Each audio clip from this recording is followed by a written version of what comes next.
자, 국민의힘 얘기로 좀 넘어가 볼까요? 자, 국민의힘 당권 주자들, 자, 윤석열 대통령이 주최한 앞서 얘기한 신년 인사회 여기에 참석한 다음에 어디를 갔냐? 보수의 심장 TK에 집결을 했습니다. 이거는 윤심도 잡고 당심도 잡자, 뭐 이런 행보라고 보면 될까요? TK 지역에서 인정 못 받는 국민의힘의 지도자 될 수가 없습니다. 그냥 보수의 핵심이죠. 그리고 이번에 전당대회에서 책임당원의 숫자가 TK가 영남이 네. 대략 40% 가까이 돼요. 아. 그러면은 거의 판세를 좌지우지할 수가 있다라고 볼 수밖에 없고요. 민주당 마찬가지잖아요. 광주에서 인정 못 받는 정치인이 민주당에서 지도자로 커 나갈 수 있습니까?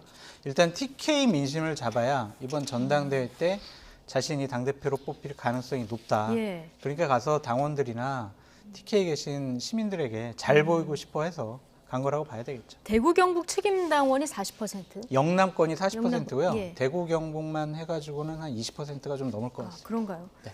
근데 이번에 당원 투표 100%로 바뀌었으니까 오늘 이런 행보는 뭐 불가피하다 이렇게 봐야 되겠군요. 그렇죠. 뭐 예. 자기 이익을 위해서 달려들 가신 거죠. 근데 사실은 국민은 좀 안중에 없는 모습이라서 좀 안타깝긴 합니다. 이게 신년 벽두부터 이렇게 했어야 됐을까요? 신년 벽두에는 좀 더 큰 그림을 보여주고 2일부터 움직여도 되지, 아니 3일부터 움직여도 되잖아요. 예. 네? 4일부터 움직여도 되고 한 주를 보내고 움직여도 되고. 근데 조금 자기들만 뭐 생각하는 모습이라서 저는 계속해서 정치권을 보면 좀 네. 답답합니다. 좀 예. 아까 제가 계속 말씀을 드리지만 민주주의는요 공존이에요, 공존. 나와 같은 사람들 외에는 다 없애버리고 예. 우리끼리 사는 게 민주주의가 아닙니다. 예. 그렇기 때문에 지금 당원 100%로 한 것도 제가 볼 때는 정말 말이 안 되는 일을 한 건데 그거를 뭐 신년 첫 일정부터 꼭 저렇게 자기들만을 위한 경쟁을 위해서 내려가는 모습 저는 별로 좋아 보이지 않습니다. 저기 가서 무슨 예. 국민을 위한 메시지를 낼 수 있겠습니까? 서로 이렇게 경쟁하면서 잘 보이려고 아부 경쟁하는 이것만 보여주고 그냥 끝나는 거잖아요. 네. 그럼 국민들이 볼 때 과연 저 당에 속하지 않는 사람들, 중도층과 타 당에 속한 사람들은 어떻게 볼까요? 아이고 참 가고 아니다 이렇게 좀 보지 않을까요? 타당에 속한 사람들은 그렇게 네. 볼 것이다. 오늘 계속해서 공존, 중도층 이를 강조해주고 계신데 자, 룰 개정 이후 선거구도의 변화가 좀 있을지 여론조사들이 신년 여론조사들이 네. 좀 쏟아지고 있던데요. 저희가 두 군데를 좀 정리를 해봤는데요. 자, 뉴시스 조사에서 보면은 나경원 전 의원이 30.8%로 높습니다. 상당히 높고 그 다음이 안철수 의원이고 김기현, 주호영 그리고 유승민 의원이 좀 떨어졌고 다른 그 MBC 조사를 봐도 나경원 의원, 안철수, 김기현, 유승민 이 순위는 지금 비슷한 흐름을 보이고 있거든요. 전체적으로 보면은 나경원 전 의원이 부동의 1위, 그리고 김기현 의원이 좀 약진을 했고요. 유승민 의원이 좀 떨어졌고 이런 추세예요. 네, 나경원 의원은 항상 이제 여러 가지 선거에 계속 출마를 해가지고 당원들이 기대하는 그리고 당원들의 응원을 받는 그런 항상 일정한 포지션을 갖고 있어요. 예.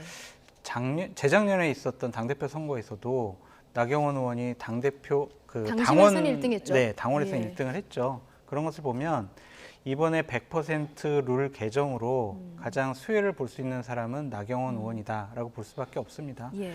유승민 의원 같은 경우에는 뭐 배신자 프레임 막 이렇게 얘기를 하지만 일단 지금 현재 여당의 지지층은 야, 집권 초기 아니야? 그러니까 대통령과 호흡을 맞춰서 좀 국정 운영을 갈등 없이 혼란 없이 해나갈 수 있는 당대표가 필요한 것 같아라는 생각과 대통령하고 좀 호흡을 맞춰야 다음번 총선에서 좀 의미 있는 성적을 이끌어낼 수 있지 않을까라는 기대 때문에 예. 유승민 대표는 대통령하고 사이가 안 좋은 것 같은데 유승민 대표가 당대표가 되면은 결국에는 또 옛날처럼 싸움만 일어나지 않을까? 갈등과 혼란만 일어나지 않을까? 여권이 분열하지 않을까? 그런 걱정 때문에 당원들과 여권 지지층에서는 좀 낮게 나오는 측면이 있습니다. 예. 여전히 전 국민 여론조사 1위는 유승민 전 의원인데요. 지금 국민의힘 지지층을 보면 근데 직전 조사보다 국민의힘 지지층 내에서도 좀 이 지지율이 하락세죠. 하락세거든요. 예. 이거 어떻게 보십니까? 그러니까 저도 이제 오늘 그 얘기를 좀 하고 싶었어요. 예. 그 이준석 전 대표와 좀 다른 모습을 좀 보여주길 전 바랬거든요. 왜냐하면 대통령의 잘못된 길을 비판하더라도 좀 이렇게 좀 큰 모습으로 그걸 좀 이렇게 끌어안으면서 비판할 수 있는 방법이 있잖아요.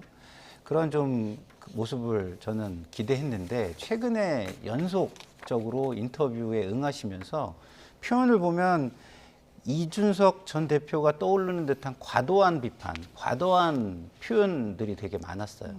그러면 이준석 전 대표보다 정치도 오래 하셨고 연배도 있으시고 그런데 왜 저러시지? 예? 그러면은 이준석 전 대표 정도뿐이 지금 안 되는 거 아닌가? 좀 그런 부분이 굉장히 아쉬웠거든요. 네. 그게 저는 고스란히 지금 드러나고 있는 거라고 봅니다. 왜냐하면 당원들이 지금 어쨌든 대통령 임기가 4년 이상이 남았잖아요. 그 현실인데 그 현실을 무시하고 유승민 당대표를 따라갈 수 있겠습니까? 현실을 인정하는 당대표를 따라갈 예. 수밖에 없잖아요. 근데 지금 말씀하시는 거는 뭐 이상적인 이야기이긴 하지만 현실을 너무 무시하는 표현들이 많아서 그런 예. 것 때문에 오히려 하락세를 맞이하는 거 아닌가 이런 생각이 듭니다. 뭐 상황이 이렇다 보니까요. 유승민 전 의원 좀 고심이 깊을 수밖에 없겠죠. 오늘 인터뷰 내용 듣고 오시겠습니다. 저는 고민을 참 많이 하고 있습니다. 예. 저는 이 시점에서 제가 국민의힘 당대표에 도전하는 게 정말 의미가 있느냐. 그게 제일 고민이고요. 네. 어제 보니까 뭐 여론조사 쏟아지던데 네. 제가 보니까 민심에서는 네. 전체 국민 민심에서는 제가 뭐 압도적으로 앞서고 있는데 네. 국민의힘 지지층에서 제가 이제 1등을 못하고 있는 거죠 지금. 그래서 그 당심과 민심의 괴리 아닙니까? 네. 윤석열 대통령이 받고 있는 지지 있잖아요. 네. 보수층의 지지. 네. 그걸 가장 보완해서 플러스가 되는 당대표가 누굴까? 저는 뭐 저밖에 없다고 생각합니다. 아, 전당대회 하나만 보고 사람이 정치하는 건 아니겠죠. 네. 길게 보고 제가 고민을 해서 제 결심을 말씀을 드릴게요. 네, 지금 들어보면 출마를 할까 말까 이 깊은 고심을 좀 하는 분위기도 엿보여요. 어떻게 할 것 같습니까? 참 지금까지 언론 인터뷰를 네. 통해서 나는 출마할 거야라는 시그널을 줬었죠. 네. 그리고 윤석열 대통령에 대한 비판도 상당한 수준으로 했었고 그런데 갑자기 나는 출마 안 할 거야라고 하면 유승민 대표 자체가 우스워질 수가 있다라고 보여져요. 근데 하지만 선거는요. 이기지 못하는 지는 선거에 나간다라는 것은 큰 명분이 있어야 합니다. 예. 근데 이렇게 지금 큰 명분도 없는 그런 전당대회에 나가서 처참하게 당원들의 표심만 확인하는 그런 과정을 거치게 되면 앞으로 유승민 전 의원이 국민의힘이라는 보수파 진영에서 예. 정치를 재기하기가 쉽지가 않을 거예요. 그래서 그 고민의 포인트가 전 그거라고 보여지는데 일단은 본인이 지금 현재의 행동들은 출마를 안 하려고 하는 거 아니냐 그렇게 볼 수밖에 없어요. 왜냐하면 다른 지금 후보들은 아까 봤듯이 TK 지역에 가서 인사도 하고 예. 사무실도 만들고 여러 지금 조직책도 지금 모집하고 있거든요. 어제 그 중앙당 신년 인사회도 참석을 안 하셨죠? 그렇죠. 예. 그러니까 지금 유승민 대표를 선거할 때마다 도와줬던 사람들, 실무진이라든지 의원들에게 아무 연락을 지금 안 하고 있다는 거예요. 그렇다면 조직이 최소한의 조직 없이 선거를 칠 수는 없잖아요. 예. 예를 들면 우리 YTN하고 인터뷰를 해야 되는데 계속 본인이 선거운동 하러 다니면서 본인 전화로 해가지고 인터뷰 날짜 잡고 시간 잡을 수는 없잖아요. 최소한의 실무진에게도 지금 연락을 안 한 것을 보면 안 할 수도 있겠다. 그런 생각도 좀 듭니다. 예. 가족들 얘기를 많이 했습니다. 당에서 특히 딸이 반대한다면서 아빠 떨어뜨리려고 룰까지 개정했는데 다른 의미 있는 일을 해라 이렇게 조언을 했다고 하는데 자, 지금 지는 선거에 나갈 때는 명분이 있어야 되는데 그게 좀 부족하지 않나 이런 취지의 발언을 하셨거든요. 그러니까 이제 선거에서 의미 있게 지면 다음에 기회가 오는 모습을 네. 저는 되게 많이 봤어요.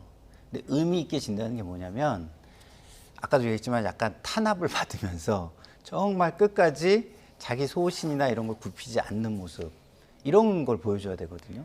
그러면 유승민 지금 의원께서는 탄압받는 모습을 지금 보여주고 있잖아요. 근데 거기에서 본인이 또 강대강으로 치받아요. 그러면 더 이상 거기서는 탄압받는 모습을 국민들이 볼 수가 없는 거예요. 지금 그 정당은 그 민주주의 정당은 이래야 된다라는 걸 잘 얘기하고 계세요. 그럼 그걸 아주 차분하게 얘기를 하시면 돼요. 근데 대통령을 공격하는 모드가 더 앞서가면 네. 제가 볼 때는 본질은 사라져 버리거든요. 그런 측면에서 볼 때 지금 다시 메시지를 조정하셔가지고 메시지를 내시면서 선거에 나오면 저는 의미는 있다고 생각을 합니다. 그리고 다음이 있을 거라고 생각해요. 근데 예, 지더라도 지더라도. 근데 메시지가 지금 상태, 이전에 인터뷰를 했을 때 약간 격앙된 모습, 이런 상태라면 결국은 대통령과 맞서는 사람으로만 이미지가 남고 예. 후위를 도모할 정치적 자산은 있기가 어렵다. 저는 이런 생각이 듭니다. 예. 자, 오늘 연합전선을 형성한 분들도 계시더라고요. 그렇죠. 윤상현 의원과 안철수 의원 이 두 분이 수도권 험지의 당대표 후보들이 다 출마를 선언하자 여기에 이제 의견을 같이 했는데 어떻게 보세요? 기본적으로 수도권에서 선거에서 이겨야 총선 승리가 가능한 것이죠. 영남권에서 아무리 이긴더라도 네. 수도권 의석이 120석이 넘어요. 지난 2020년에 보면은 120석이 넘는 의석 중에서 국민의힘이 예. 가져갔던 의석은 17석이란 말이에요. 121석 중에 17석. 네. 예. 그렇다면 이거는 국민의힘이 수도권에서 승리를 못한다라고 하면 총선 패배의 결과를 직결할 수밖에 없는 상황인 거죠. 그러니까 수도권의 의석을 갖고 있는 수도권의 지역을 갖고 있는 윤상현, 안철수 내가 당대표가 돼야 수도권의 민심을 조금 견인해 올 수 있다. 이런 식의 네. 출마의 명분과 선거 전략을 내세운 것으로 보여집니다. 예. 어쨌든 이제 김기현 의원 같은 경우에는 영남권의 후보로서 수도권만 중요하냐, 영남권이 더 중요하다. 이제 이런 식의 얘기를 하는 건데 일단은 수도권에서의 승리를 할 수 있는 그리고 중도층의 승리를 견인해낼 수 있는 그런 사람이 당대표가 되어야 수도권에서 긍정적인 총선 결과에서 긍정적인 결과를 이뤄낼 수 있다. 그런 차원에서 이런 얘기를 네. 하는 것이다라고 볼 예. 수밖에 없어요. 그럼 수도권 국민의힘으로서는 험지인데 여기에 출마하자. 자, 이 효과가 있을까요? 국민의힘한테 험지는 아니겠죠. 예. 지역구가 좋은 곳을 지금 가지고 있는 의원들에게 험지겠죠. 네. 그러니까 다시 말씀 김기현 의원이라든가 이런 분들은 굉장히 뭐 그냥 막대기만 꽂아도 당선이 된다고 우리가 흔히 얘기하는 표현하는 그런 곳에 계시잖아요. 그런 분들이 자기 희생을 통해서 수도권으로 나오는 결단을 한다면 지금 수도권의 지역구를 가지고 계신 분들보다 훨씬 더 큰 결단을 하는 거예요. 그래서 사실은 저게 기회가 될 수도 있는데 예. 기회가 될 수도 있는데 그걸 선뜻 받아들이지 못하는 한간소리다. 것은 오늘 김기현 의원은 이런 얘기를 했던데요. 그러니까 선뜻 받아들일 수가 없겠죠. 왜냐하면 예. 너무 큰 모험이니까. 근데 저는 만약에 안철수, 윤상현 의원이 하는 말이 전략적으로 틀린 말은 아니기 때문에 그래 맞는 말이니까 내가 내 희생을 통해서라도 내가 그렇게 할게. 나 그걸 걸고 내가 이번에 당대표에 나갈게라고 한다면은 당대표로 뽑을 때도 훨씬 명분 있게 뽑지 않을까요? 뭐 그런 생각은 저는 듭니다. 예. 자, 아직 출마 선언을 안 한 나경원 전 의원 출마도 변수인데. 네.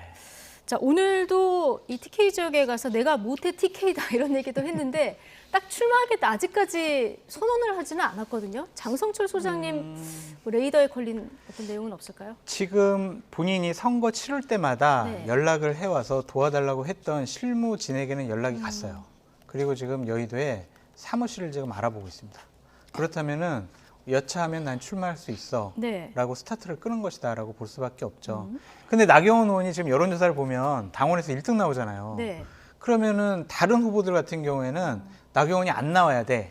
그러니까 자꾸 나경원 전 대표가 나오지 않을 명분에 대해서 얘기를 하더라고요. 그러니까 예를 들면 아유 저출산 고령화 사회위원회 위원장인데 거기 총리급인데 네. 대통령에서 허락 안 하시면은 어떻게 그걸 그만두고 나올 수 있겠냐. 말이 안 된다라는 네. 것과 결국에는 못 나올 거니까 지금 나온다고 세게 얘기를 해야 차기 선거 공천에서 네. 자기 지분을 좀 챙길 수 있는 거 아니냐.